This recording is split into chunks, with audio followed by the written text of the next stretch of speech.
வணக்கம். ஆகாஷ்வாணி புதுச்சேரி செய்தி சுருக்கம் வாசிப்பவர் சரவணகுமார். குடியரசுத் தலைவர் திருமதி திரௌபதி முர்மு இன்று தனது சொந்த மாநிலமான ஒடிசாவிற்கு 6 நாள் பயணம் மேற்கொண்டுள்ளார். அவரது பயணத்தின் முதற்கட்டமாக புவனேஸ்வரில் உள்ள கோர்தா, ஜாஜ்பூர், பாலாசோர், பூரி மற்றும் மயூர்பஞ்ச் மாவட்டங்களில் நடைபெறும் கல்வி மற்றும் கலாச்சார நிகழ்ச்சிகளில் பங்கேற்கிறார். நாடாளுமன்றத்தின் இரு அவைகளிலும் இன்று குடியரசுத் தலைவர் உரைக்கு நன்றி தெரிவிக்கும் தீர்மானம் விவாதத்திற்கு எடுத்துக் கொள்ளப்பட்டது.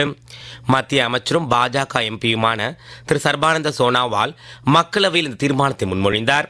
தொடர்ந்து பாஜக எம்பி திரு தேஜஸ்வி சூர்யா அதை வழிமொழிந்தார். இந்தியாவில் உள்ள ஒவ்வொரு கிராமப்புற வீட்டிற்கும் பாதுகாப்பான மற்றும் நிலையான குடிநீரை வழங்குவதில் மத்திய அரசு உறுதியாக உள்ளது என்று மத்திய ஜல்சக்தி துறை அமைச்சர் திரு CR பாட்டீல் தெரிவித்துள்ளார்.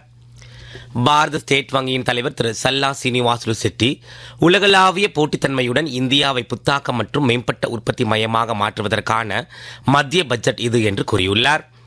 நாட்டின் பொருளாதாரம் நிலைத்தன்மையுடன் உள்ளதாகவும் சிறு குறு தொழில் முனைவோர் வளர்ச்சிக்கு அதிக நிதி ஒதுக்கி புதிய தொழில்கள் ஊக்குவிக்கப்படும் என்று புதுச்சேரி மாநில பாஜக தலைவர் திரு ராமலிங்கம் கூறியுள்ளார். 3 நாள் பயணமாக இன்று அமெரிக்கா சென்றுள்ள மத்திய வெளியுறவுத்துறை அமைச்சர் டாக்டர் ஜெய்சங்கர் அந்நாட்டு வெளியுறவுத்துறை செயலாளர் திரு மார்க்கோ ரூபியோ தலைமையில் நடைபெறவுள்ள முக்கிய கனிமங்கள் தொடர்பான அமைச்சர்கள் கூட்டத்தில் பங்கேற்க உள்ளார். விக்சித் பாரத் இளம் தலைவர்கள் உரையாடல் 2026 வெற்றியை தொடர்ந்து மை பாரத் பட்ஜெட் குவெஸ்ட் என்ற தலைப்பில் ஒரு புதிய இளைஞர் முன்னெடுப்பை மத்திய அரசு தொடங்க உள்ளது என்று மத்திய அமைச்சர் திரு மன்சுக் மாண்டவியா தெரிவித்துள்ளார். இத்துடன் செய்தி சுருக்கம் நிறைவு பெறுகிறது.